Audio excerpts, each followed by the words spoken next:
आज मैं बताऊंगा एलसीएम एंड एचसीएफ के बारे में। कहने को तो ये टॉपिक बहुत ही इजी है और हम लोग हमेशा से जानते रहें कि एलसीएम क्या होता है और एचसीएफ क्या होता है। हम लोग इस तरह से एलसीएम निकालते रहे हैं और एचसीएफ का मैं आगे बताऊँगा।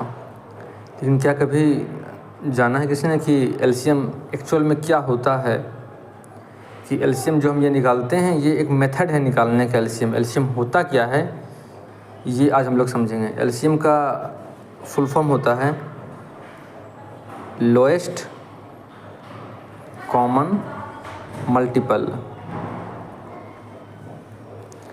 तो मैं एक एग्जांपल के थ्रू बता रहा हूँ। मान लीजिए एग्जांपल लेता हूँ मैं 12 और 15।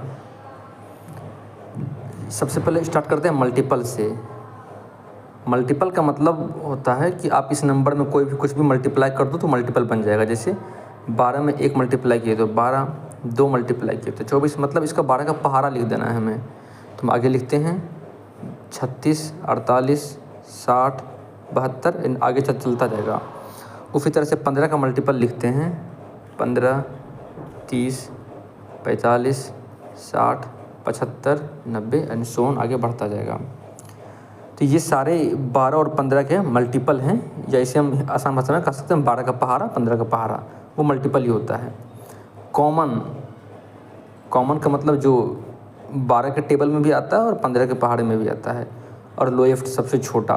तो इन सारे मल्टीपल में कौन सा मल्टीपल है जो कॉमन है और सबसे छोटा है, मतलब सबसे छोटा नंबर जो इन दोनों पहाड़े में रिपीट हो रहा है। तो हम देखेंगे तो वो नंबर हमारा 60 है।